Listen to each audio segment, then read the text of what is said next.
Hello, hello. This is Allie Decker, and you're listening to the Long Game Podcast. This episode is part of our Kitchen Side series, where we pull back the curtain and show you the behind-the-scenes conversations, debates, strategies, and brainstorming sessions that we have at our agency. In this episode, we reflected on our recent team offsite in Phoenix.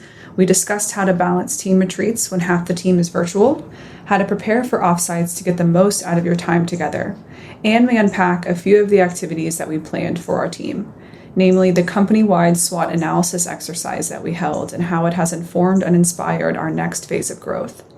Let's just say this conversation was so good I had forgotten we were recording, so let's dive in.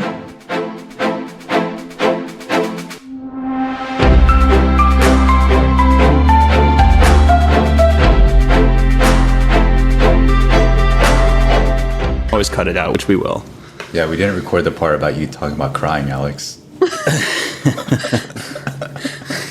Things are going well. I was thinking about that, actually. I'm like, this is kind of maybe something we would have put in the podcast. I was actually doing that dumb thing where I'm like, how can I use this for content? You know, the fact that I felt emotions. How can I pull this out, extract the value, and make myself more relatable for my audience? All right. You can't logically process your emotions all the time, Alex. Sometimes you just have to feel. I'm joking. I'm talking about the sociopaths who go on LinkedIn and post themselves crying about something. It's like, not everything needs to be content. I did have a moment where I was like, I don't know what to write about, but I've been having a lot of feelings. Should I write about these? And I started drafting it. And I was like, no, I'm not going to write about this. Let's just stick to SEO and content. The world should not see these thoughts. Some things should be sacred. Some things should be for yourself, you know? Yes. I don't think everything needs to be for engagement and followers and building personal brand. It's like, I don't need to be personal on social. I don't know. No, I have little interest in that. I think, so for listeners, we had our offsite last week in Phoenix, and I do think that it changed a bit of how I came back to work this week. Like, my energy levels were lower, and we also have a lot of changes going on at the organization in general. But part of what I wanted to talk about today was kind of like a reflection on last week, how we feel like it went, and just the general sentiment of meeting in person. Because I feel like I have a lot of thoughts on that. A couple episodes ago, we talked a lot about how we wish we could go back into the office. That's not possible, but I think we try to emulate that type of connectivity every, 6 months or so, maybe once a year now. Yeah. I don't know. How has it been bouncing back from that? It's different.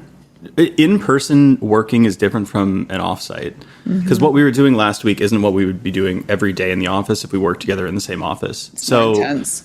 I think you came back feeling lower energy because, one, we did workshops that were interactive, which requires a different mode of thinking and really intense focus.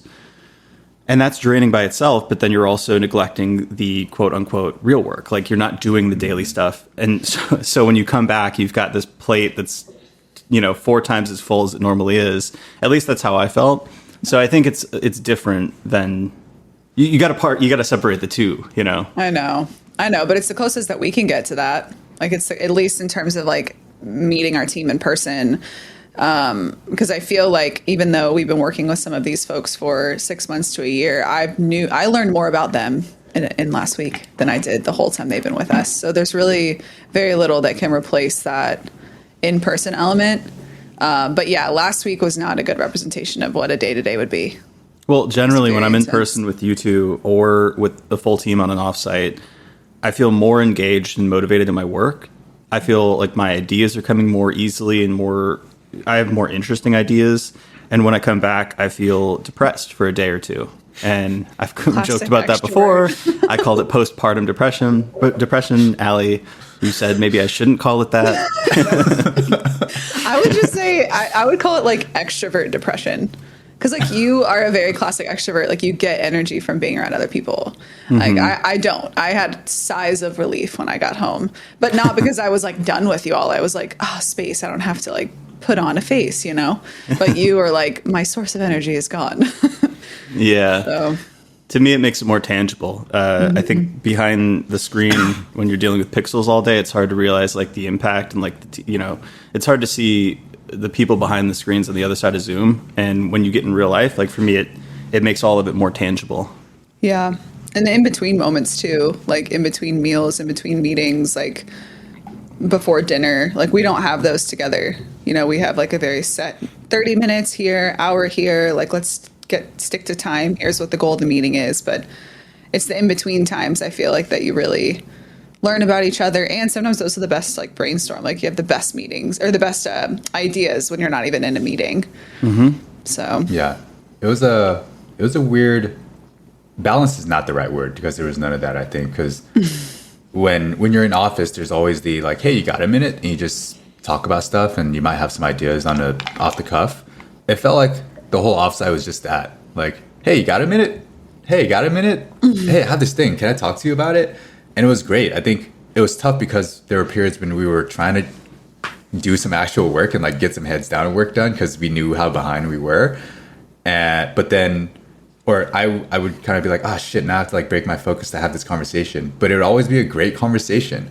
So I kind of thought of it as maybe this is just like one week a year is when we get all our like ad hoc, got a minute conversations all at once. And then we come back, at least I came back from that week with a ton of notes and thoughts about how to like improve the current business, but also like where it might be in the next 6 to 9 months. So it was very energizing for me, but I was very drained. Like I slept for 14 hours the next day, like when I got home. Same. oh my gosh. Yeah. That was wild. I have two thoughts about that. On the got a minute conversations, I think that right now we're actually in a very intense period where we're working on some really large projects, which, you know, God bless that. Like that's not maybe the most common thing to hear this year. So like it's like a good thing that we're so busy, but like it's not common this year and especially in late summer to have that. So it's a unique time because we were splitting both huge projects and zooming out work. The other thought I had was sometimes with offsite, I think offsites are very important because they are a dedicated time to talk about things that go past tomorrow, things that go past next week. But sometimes my worry is I used to go to these leadership events in high school because I was an emerging leader, if you can imagine it. Okay. Have you emerged? I'm still in my cocoon. But they would always do these really, you know, like kind of dorky team building events and motivational talks and you do these vulnerability exercises and you know what I'm talking about. You've done these at HubSpot. What exercises? Like trust falls. Just think about that stuff. You know, I don't know exactly. It was a long time ago. It wasn't a trust fall, but you know the type of exercise that people make you do in those.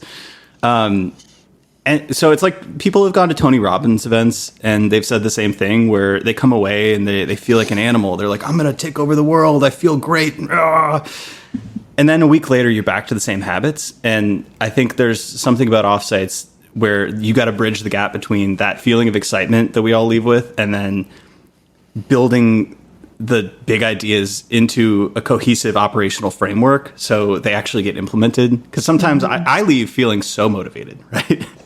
And then I know maybe like part of the value is just bringing up the ideas in the conversation and maybe through just natural osmosis and through just organically seeping that idea into everybody's brain. Eventually those things become more salient.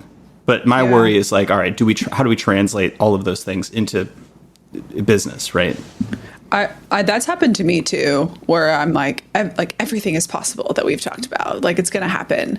I think this time around, it felt a little bit different for a couple of reasons. Now that I'm looking back, the first reason is that we went into the offsite with decisions already being made about certain changes that we were making. So in a way, the offsite was almost like a catalyst of like, now these changes are happening. Here's exactly how it's going to happen. Now that we're together, we can have those honest conversations on like what we think will break, how we think we can make it work.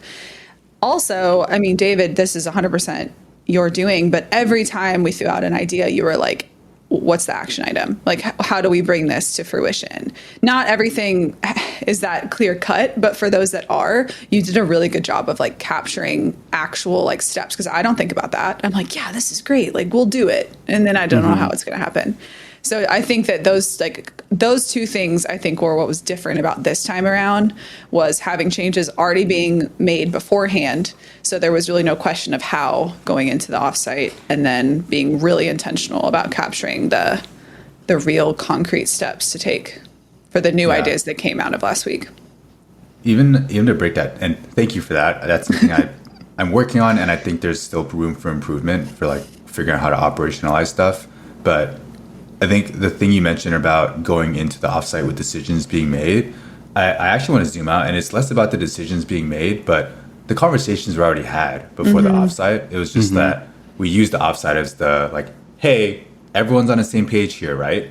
And everyone, at least my impression was everyone was. And we're like, great, so how are we moving forward from here now that we've agreed on our operating system moving forward? I think that was what was powerful, and that was like all of us having those conversations. Like, I mean, it was kind of like a year in the making, like discussing what a lot of it works, how a lot of it will work.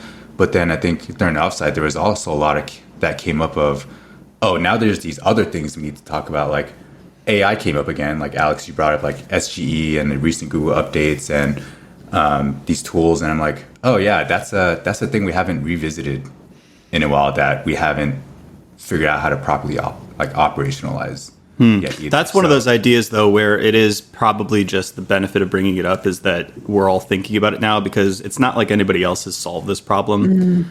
Yeah. I just brought it up as something that may be the biggest opportunity in our careers to figure out how to build and grow in a world of SGE, right? Like, I actually think that is a phase shift. Those like somewhat foggy concepts that like are important to think about, but you don't really know what to do about them.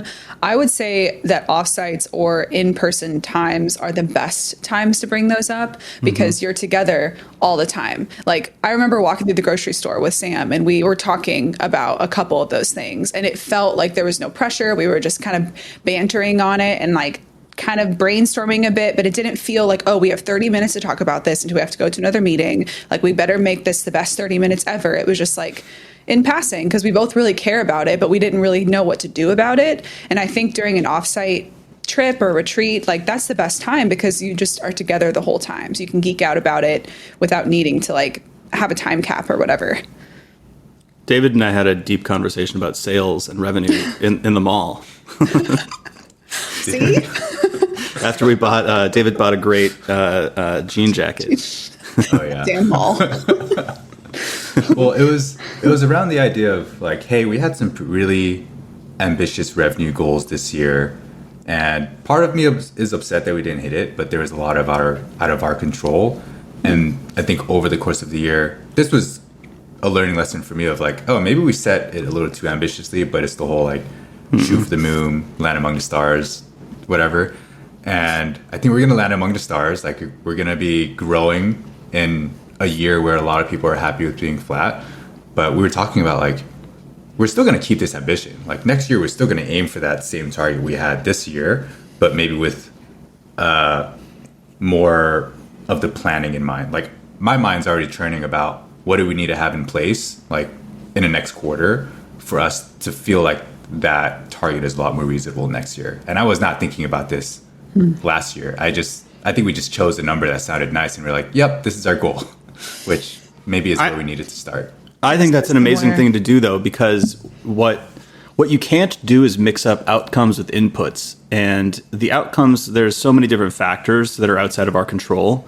If you think about the macroeconomy, SaaS funding, like, there's a million things that affect the entire industry. And we've actually seen that when we talk to our agency, our fellow founders. Everybody at the same time is like, yeah, leads are down. Yep, leads are up. And it's like, we can beat ourselves up for, not growing during a 3-month, 6-month period. But oftentimes the macro factors are largely in control. But setting those big goals at least allows you to think outside the box as to how you would achieve them and set up the foundations that could, in good times, allow you to reach that. And there's a part of me still that like, I like the extreme ownership concept. If I don't hit those goals, I still feel like it's my duty to ask why in a really intellectually rigorous and honest way. Was it external factors? Is that just an excuse? Like, I know everybody else is having a hard time, but like, was there something that I should have seen or an area that I should have spent more time on to at least bridge the gap a little further towards those goals? So I think those goals really, I don't know, if you're ambitious, like, you still want to set pretty ambitious goals. Like, there's no reason, like, I don't think there's any utility in setting a goal that's obviously achievable. Like otherwise, it's a projection. It's a plan. Like planning, yes, 100%. You have to plan for that scenario because of hiring, budgeting, and all of that stuff. But a goal to me is really like an aspiration. Yeah, the only con would be if that super, super lofty goal, which you may or may not hit, if you don't hit it, then you let it affect you and like let it affect your confidence, which like we're not letting that happen. It's like just a learning experience for us, and we're going to be like, well, next year, like why the fuck not? You know? It might be my psychology, but it makes me even more motivated. Yeah, it gets me fired up. Like if I hit it, it might have made me lazy. You know, If I hit then it, you I start to would've think like, thought I'm awesome. Like, and then you just kind of, you know, Just stop trying.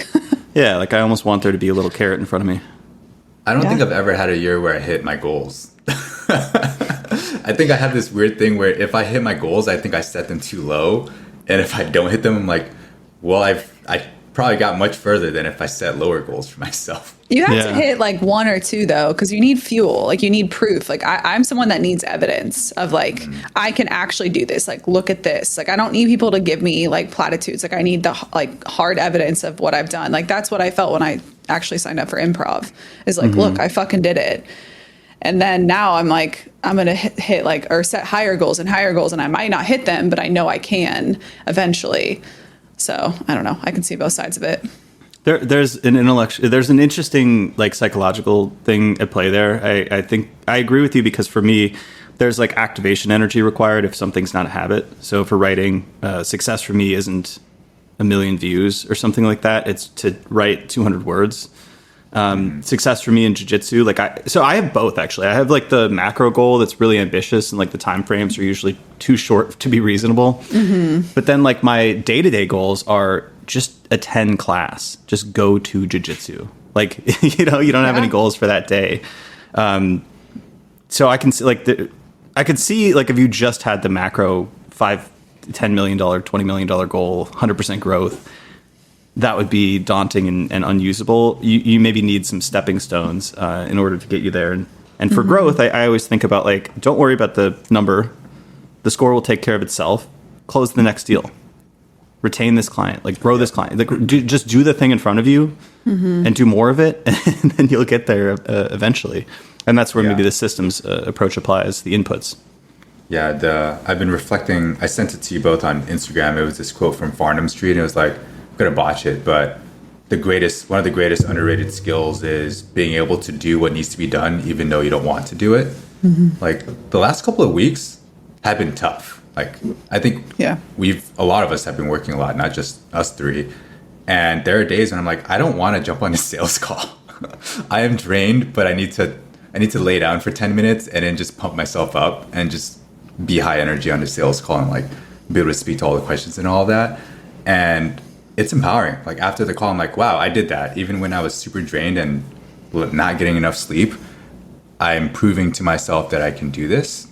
And I don't know where I'm going with this, but it's been a motivating thing. It's kind of like a self-fulfilling, I don't know if it's a positive feedback cycle. Like you do it, and the more you do it, the more you continue to make yourself believe you can keep doing it. You prove to yourself that you are the type of person who can do this thing. And then you embody that personality, that identity, that you're the type of person who, even when they're feeling a little bit tired, you still go to the gym. You still wake up and make breakfast. You know, you become the person who would do those things. Discipline over motivation, because motivation wanes eventually. But yeah, I mean, what you said, Alex, about like just going, like getting to class versus like X number of classes, or like really honing in on the result or the outcome. I feel like that all comes back to that whole saying of like the destination, not the journey, or like falling in love with the process and all that yada, yada, yada. And it's so true. Like once you start to build that muscle and you start to do shit that you don't feel like doing and realizing that it's really not that bad. And then you see the outcomes, you see the day to day. It's like, yes, like the end goal is the North Star. Like we're always going to be chasing a higher and higher goal. But when the day to day gets a little bit easier, like I feel like those are like the interim wins that really keep pushing you forward. Or when you realize like this is hard, but also fun. Whereas before it like wasn't fun. And you're like, oh, I actually really love this. Like, look at all the stuff I can do. That's the stuff I think that keeps pushing forward and then makes it even easier to hit that big goal. I also try to, with certain things, like try to make it fun if it's possible. So we do the podcast. We do two podcasts a week. A lot of them are interviews. To me, these are fun. I look forward to these. Sometimes for interviews, it's been a little bit hard. Even if the person on the other end is objectively interesting, sometimes I have to work up a little bit of motivation to do the research and to find the interesting angles. Like, it's not maybe like an obvious topic match for what I'm interested in my life. So I really have to like creatively think selfishly. I'm like, what do I want out of this? Like, how can I make this fun for me? Because the audience then can feel that passion through my own passion. But it's like, how, because it's kind of a slog doing this many episodes. What can I get out of this? Like, how can I make this fun, even if I'm tired and it's a little difficult? Well, David, you just had that happen. You're like, I think this episode was a little bit more like selfish or whatever word you use. And I was like, I can't wait to hear it because I bet you it's like super genuine. And I want to hear like all the inner workings of your head and the person you were talking to. Like, those are the kind of podcasts that I like to listen to. And that's why I think these are probably our most popular episodes, because people want to hear what's in our minds, and like, I'm happy to share. Like, that's just how I feel like you connect, at least with like people-based businesses. Like, you just want to hear what's in someone's head. So those are my favorite kind of episodes, and they're easier to do. Right? Yeah, I think I tend to have this idea in my head for whatever reason that we need to stick to just talking about business and only business because that's what people want to hear about.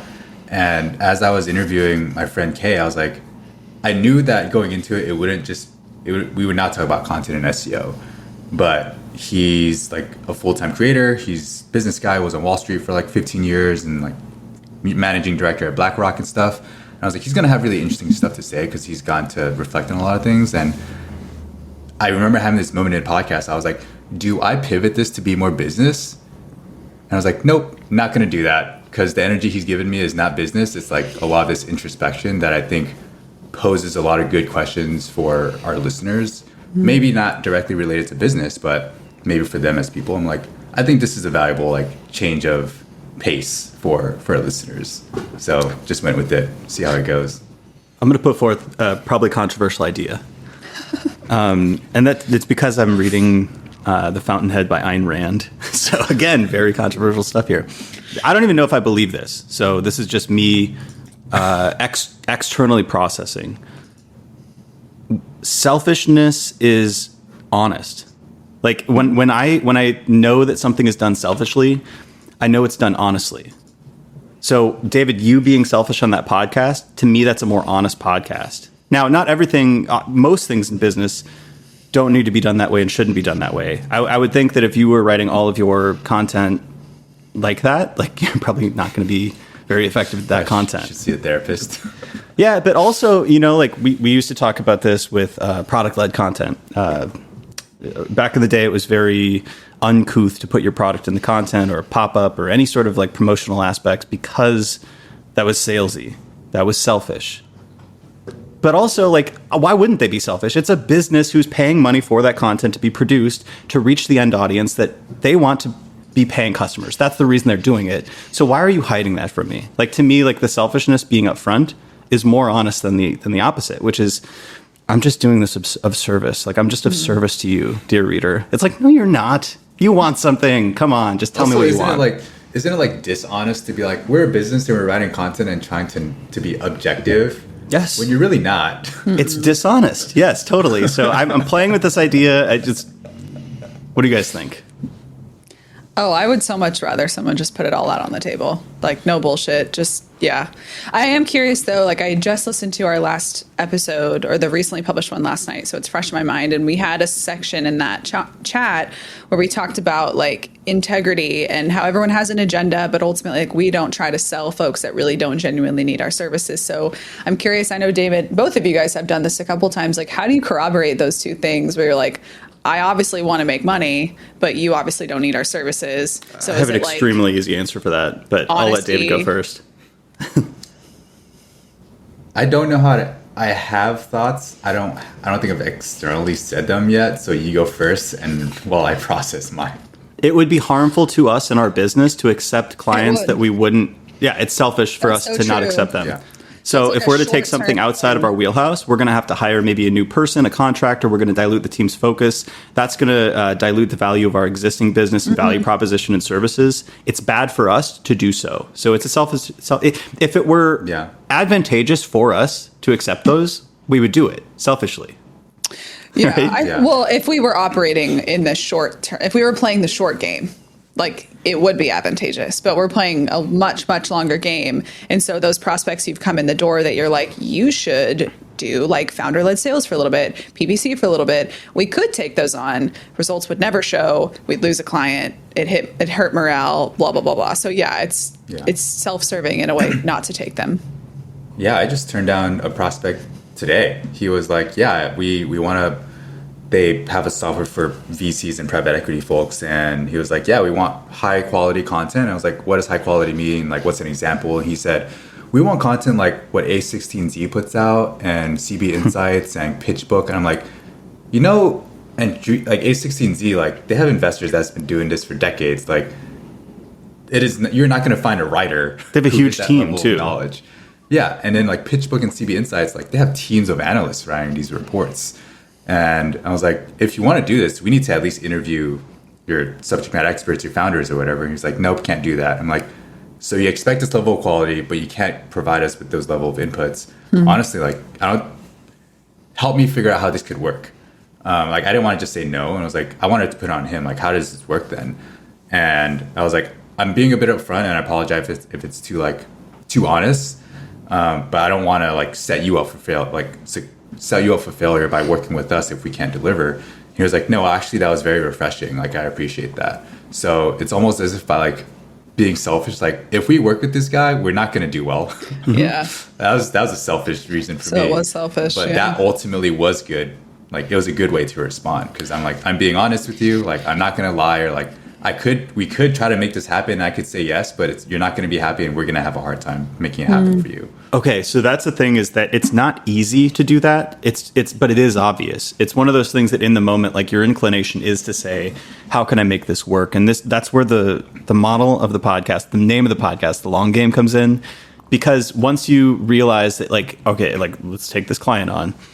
We do 50% quality work. Like it's not shit, but it's not where it should be, right?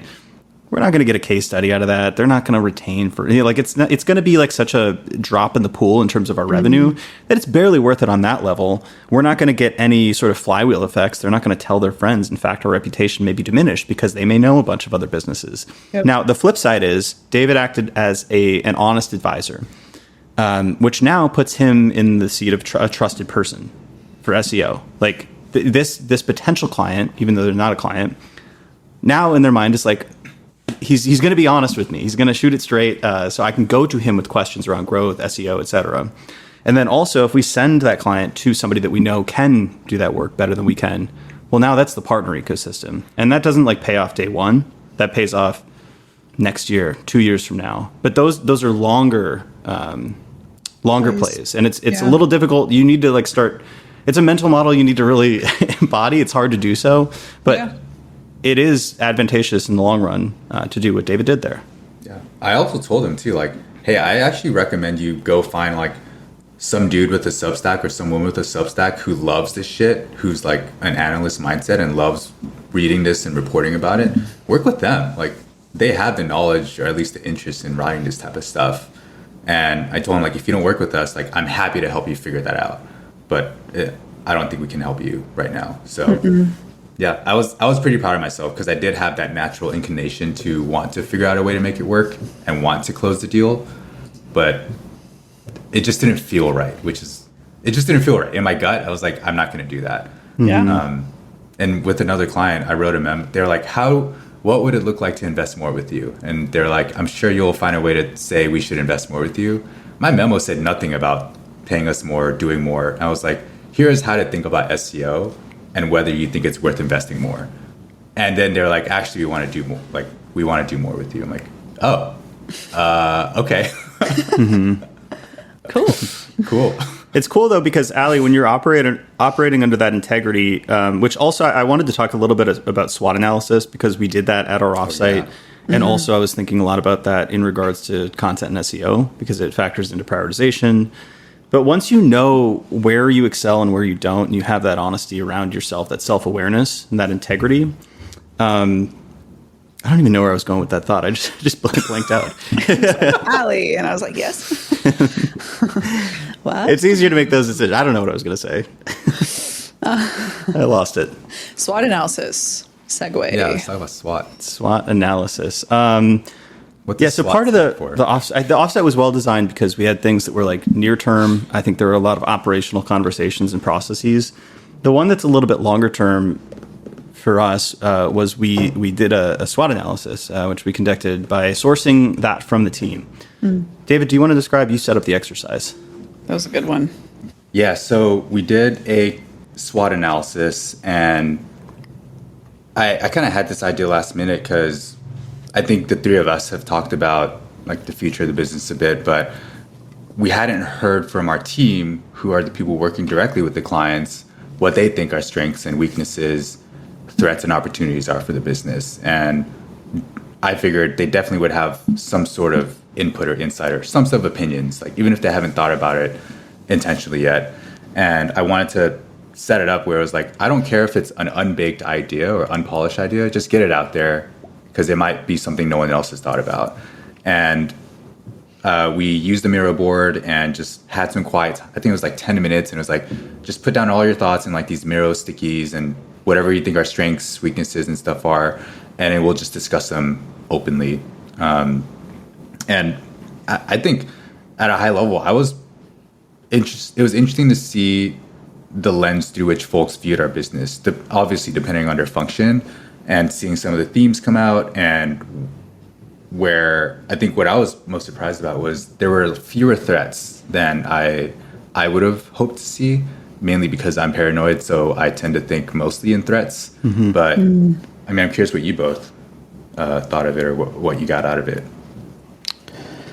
Well, first of all, you did it on Miro, which was brilliant. I thought that was a fun way to loop in the folks that weren't able to come on the call. And it was also interesting, or come to the offsite. But on the call, it was also interesting to see people ideating live. And I wonder, like, if that did influence folks, like, contributing similar, or maybe they're like, this person's already got this, I'm going to think differently and I'm going to go in a different direction mentally. So I actually would argue that the way we did it produced more variable answers than maybe if we had done it solo or by ourselves. It was cool to see people. I mean, I'm looking at it right now. The strengths and the opportunities are full. Don't say any of the strengths and opportunities.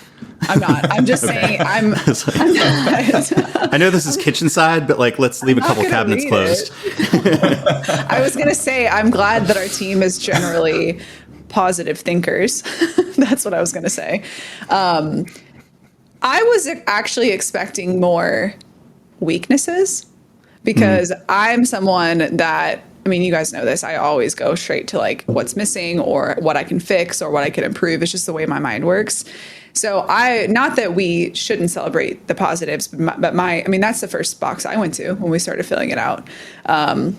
Because I felt like it's more constructive conversation to talk about those as a group versus like the positives. Like the positives are more of like a celebration. How do we keep this going? But really, I think the most fruitful conversation when we unpacked this as a team came out of the weaknesses and the threats. But unlike the threats, David, I was surprised there weren't more weaknesses, and maybe the team didn't feel comfortable being super, super honest there. Totally. But I was generally happy with all the answers that I won't read.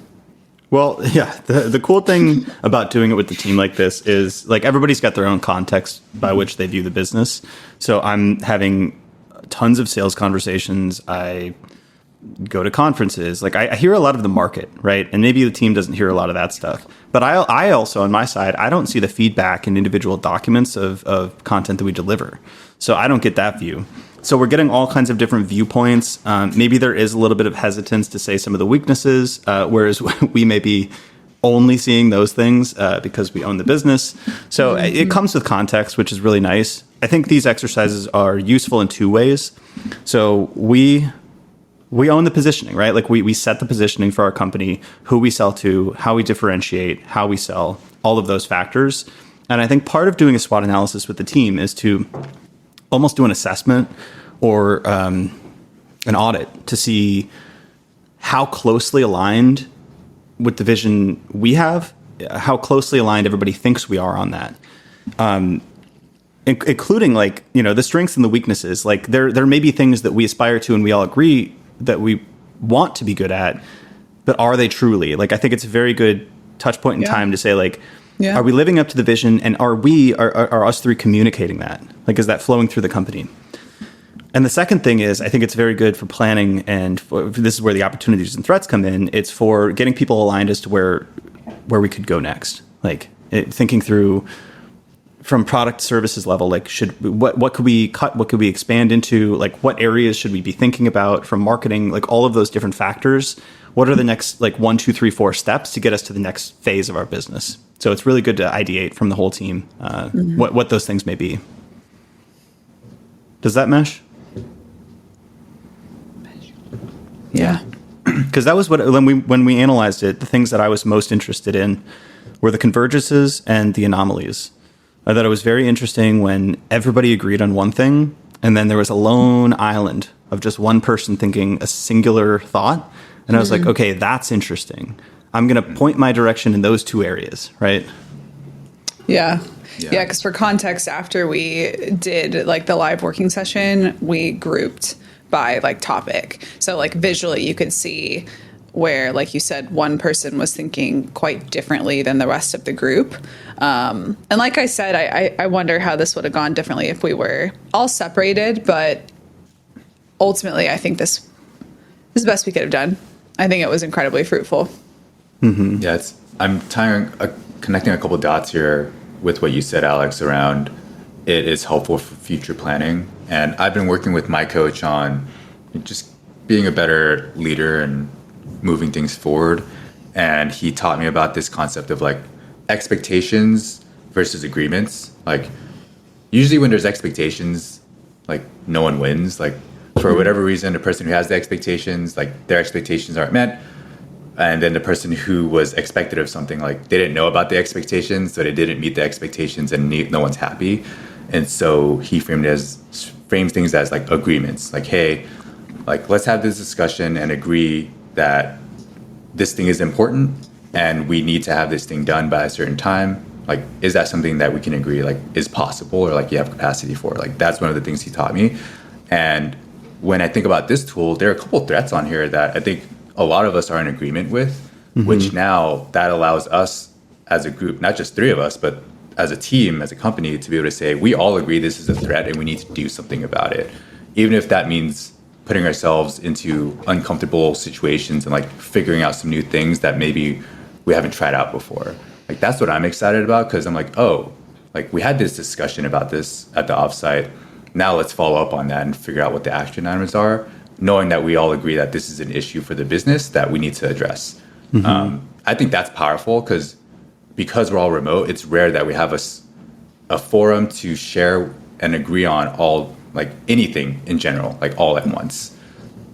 Yeah, threats are interesting because one thing that I was thinking about is like you identify all of these strengths, weaknesses, opportunities, and threats.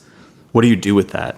And I was thinking with threats, the things that I would do with threats are ignore for now, monitor, mitigate through uncorrelated bets, right? That's like kind of the investing thesis, or make yourself anti-fragile. So, and that's what you do. Like, so basically you would take a threat and make it an opportunity.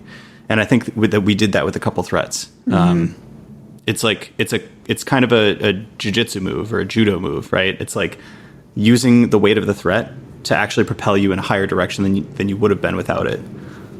Yeah, I've also like just this set of threats alone already have like 4 or 5 ideas, either short term or long term. And like, who's to say we would have thought of those things without surfacing from a very different group of people, right? Like everyone was thinking differently. We are all more zoomed out, specifically Alex with the whole market. Some of our team is a lot more zoomed in. So yeah, it's a good point. What do you do with strengths and weaknesses?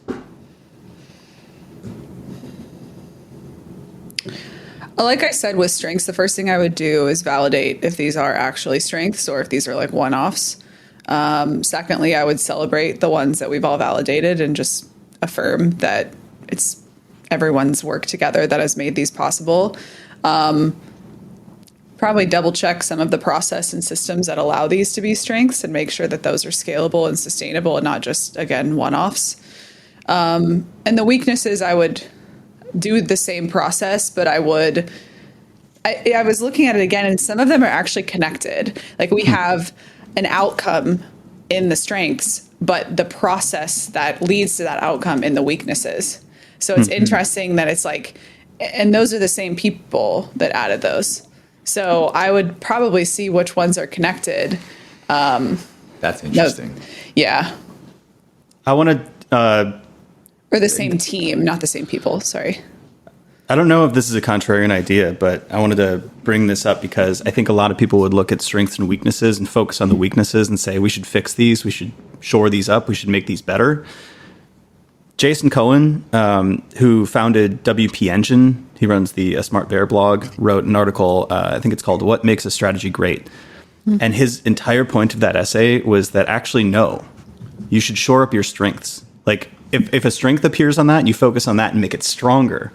And then the weaknesses, you learn how to make them a non-issue. You make them up to par where they're not hurting you, but you don't focus on the weaknesses. You want to be strong at the strongest things that you're strong at, right? Because that's your differentiators. That's your leverage points. This is so funny. This is kind of off base. But it reminded me of this video I saw on Instagram last night, and all my friends are having kids and they're sending me parenting videos. So now my algorithm is giving me parenting videos. Why are they sending you parenting videos if you don't have kids? Well, my friend Taylor just shared, she's like, here, when are you going to join us? Like that kind of thing. And I'm like, please. One of us. But I'm like, just so intrigued because I'm like, this is going to be me in 3 to 5 years. This is going to be my whole life. Anyway, there was this quote that these people were talking about that was like, this changed my perspective on parenting. But it was like, if your kid, I'm paraphrasing, if your kid sucks at math, but loves like being a ninja or something, like hire a ninja tutor, not a math tutor.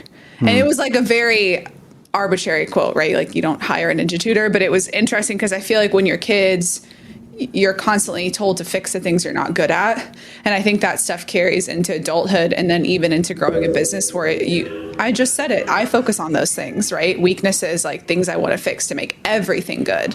But in this case, especially as we're trying to grow in a sustainable way, like it does make sense to hone in on your strengths and be really, really, really fucking good at those. And then figure out if the weaknesses are important to touch on.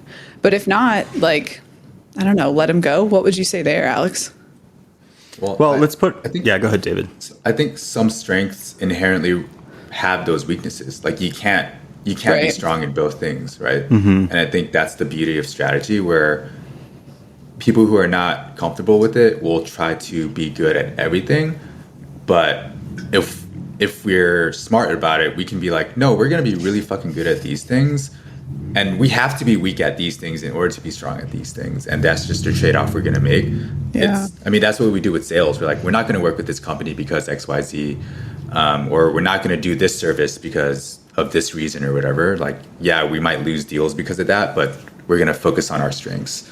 So I think it's applying the same thing in this situation. Yeah, it's really like psychological flexibility and not being stubborn. Like so maybe we'll do a whole episode on content prioritization, but preceding content prioritization is understanding where your business fits on a maturity curve in relation to the competition, as well as your SWOT analysis. So it's like, what are your strengths and weaknesses? What are the opportunities that you can lean into? So just for example, if your strength is that you have a very influential founder who does a lot of conference talks and podcasts and webinars, but a weakness is that you have raised zero money. You're more broke than all your competitors. You're not going to be able to change that, right? Like, but there's a whole bunch of things you can lean into that the well-funded competitors may not. They may be able to, but they may not want to. Like that may not be their key priority. So you're finding like this flanking strategy where you can wedge in and you can compete on that strength. I'm not going to go try to raise a crazy amount of money, like if it's not a feasible strategy. Like there's weaknesses where maybe eventually you look at them in a couple of years, like let's say beomniscient.com. When we started out, our domain rating was like 2, right? So we clearly weren't going to compete with HubSpot and CoSchedule and Content Marketing Institute. We could compete on our voices because we had a decent network. So we started doing the podcast and we did one-to-one content that was highly repurposable. Because another weakness was we were working full-time jobs. We didn't have a lot of time. So we're like, all right, how do we repurpose, right? So we leaned into those strengths and we weren't, say, publishing 10 articles a week, SEO-driven content because it wasn't going to rank. But in the background, we were building links. we were building links. We were giving quotes for pieces. And over the course of 4 years, now we can do the SEO stuff. So it's like, there's a time and a place and an honesty to that. You can still bake the weaknesses into your strategy to eventually make them a thing. But it's important to say, like, all right, at this point in time, we're just not going to play that game because that's a weakness of ours. That's not what we're going to win on right now. Yeah. Good point. Yeah. Now our content economics have changed and our strengths have changed. Mm-hmm. For sure. Which is important too, to revisit this stuff. Actually, that's actually a really good point. I forgot to bring up. It's like you can't just do a SWOT analysis and like that is your thing forever. Like businesses evolve. Like, you don't just do positioning and then you're good. Like the market changes, how the market interprets your product changes, the category changes, and it's like, oh, we're no longer positioned correctly. You know what's really fucking interesting about what you just said there too is that made me think of strengths. So if you're strong at something that nobody cares about, then maybe you should reconsider putting more resources into that too, right? Because that's maybe like a SWOT matched with like a market research positioning exercise. Mm-hmm. It's like if you're really strong at feature X and nobody's asking for feature X, in fact, feature Y is taking over the market. I don't know. That's a tough place to be, right? I don't know. I want to check that business model. Yeah. Well, it's good to diagnose that stuff, no? Because otherwise you keep pouring resources into that. It's good to know. Yeah. Very true. Yeah, I hope everyone goes and does a SWOT analysis now. Is that it? Kind of faded out there. Hit a natural stopping point. I feel like that's good. We should call it. Yeah, that's fine. That's like 50 minutes. How are we going to end? That's not how we're going to end. Well, we do the music timeout. It's like it fades out. Oh, yeah. No, it'll say, is that it? And then it will just cut. Mic drop sound effect. It works for me.